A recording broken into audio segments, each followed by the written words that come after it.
Regardez cet immeuble. C'est le siège social d'une banque à Fribourg, en Suisse.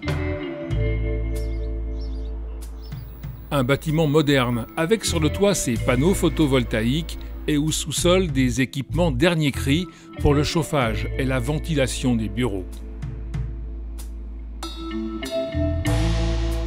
A priori, tout ce qu'il faut pour atteindre des performances énergétiques optimales.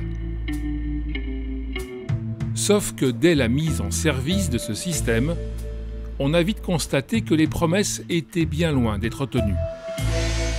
La consommation était plus élevée, la gestion de la température n'était pas celle qui était souhaitée, et ainsi de suite. Le problème, c'est que tous ces tuyaux, ces compteurs et ces boutons nécessitent une certaine maîtrise pour bien fonctionner. Or, l'exploitant de cet immeuble, en l'occurrence le patron de la banque, ne dispose pas des compétences requises pour piloter ce petit bijou de technologie. C'est comme si vous recevez une Ferrari et puis qu'on ne vous explique pas comment la faire fonctionner. Donc on vous livre un bel objet avec une technologie évoluée et puis ce qui se passe c'est que vous ne savez pas comment la conduire ou en tirer le meilleur parti. Le cas de cet immeuble est symptomatique d'une carence dans le process de conception, de construction puis d'exploitation d'un bâtiment. Face à un architecte, puis des entreprises ou encore des techniciens et des ingénieurs, le maître d'ouvrage est un peu perdu. Donc il y a beaucoup d'acteurs qui interviennent avec des horizons différents et surtout ce sont des processus qui sont pilotés par des maîtres d'ouvrage qui n'ont pas une formation adéquate, ils n'ont pas l'expérience. De ce constat est né le projet AssistBat. Il est piloté côté suisse par la Haute École d'ingénierie et d'architecture de Fribourg et côté français par le CAUE de Haute-Savoie. Ensemble, ils partagent le même objectif. Le maître d'ouvrage doit retrouver le pouvoir sur son bâtiment et avoir à sa disposition, avec son équipe bien sûr de maîtrise d'œuvre et ses assistants à maîtrise d'ouvrage, reprendre la main finalement sur le projet. Et pour reprendre la main, voici l'outil. Une plateforme numérique qui rassemble toutes les informations liées à un bâtiment.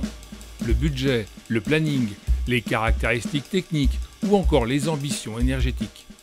Pour une entreprise, ce serait un intranet du projet sur lequel tout le monde va partager ses productions et également partager les objectifs et les indicateurs qui vont être générés au cours du projet. Donc ce sera quelque chose sur tablette, téléphone, ordinateur. La plateforme est développée à Lyon par ces ingénieurs de l'éditeur de logiciels Jalios. Au cœur de leur réflexion, le pilotage d'un projet par le maître d'ouvrage. L'idée, c'est qu'il puisse s'en sortir tout seul. C'est surtout en fait, qu'il soit informé dès le début du projet, en fait, quelque part, qu'il ait une vue d'ensemble de l'importance en fait, de piloter correctement son projet de construction. L'idée, c'est que le maître d'ouvrage en fait, soit présent sur les 3 phases en fait, du bâtiment performant. La phase initiale, donc de conception, et même de pensée du programme, la phase de réalisation, bien sûr, et la phase d'exploitation. Cet outil, il doit être adapté à toute la chaîne d'acteurs, à tous les niveaux de compétences. Et ça, c'est très important d'avoir quelque chose qui soit didactique, pédagogique et accessible. Si une nouvelle entreprise arrive en fait à la moitié du projet, elle aura aussi la possibilité, donc en fonction de son profil, donc de voir un petit peu quels sont les enjeux, donc déjà en amont, qui ont été identifiés. Le prototype de cette plateforme numérique sera livré en septembre 2022. L'objectif, parce que ça ne reste pas dans le prototype, c'est justement de le tester, cet outil. Pour faire ces tests, des bâtiments publics ont été identifiés en Haute-Savoie. Ils vont être rénovés à partir de l'automne 2022 et ces travaux permettront d'expérimenter la plateforme. Alors l'outil sur les sites pilotes, il va être mis dans les mains de tous les acteurs du projet, de la maîtrise d'ouvrage à l'architecte, mais également à l'opérateur sur le chantier. Des tests seront aussi réalisés en Suisse, comme ici à Fribourg, sur des constructions neuves. Il s'agit du futur centre de recherche Smart Living Lab, partenaire du projet AssistBat.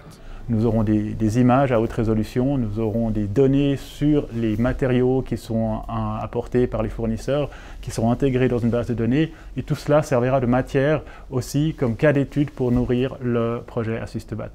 La plateforme Assistobat contient toutes les réglementations thermiques et environnementales en vigueur. Le maître d'ouvrage sait donc ce qu'il a à faire pour les respecter, voire plus.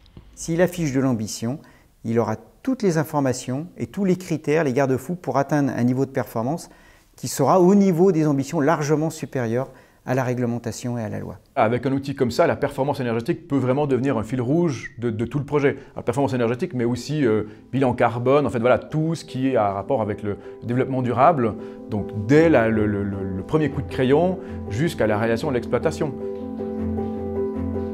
Le développement de la plateforme Assistobat sera achevé au cours de l'été 2023.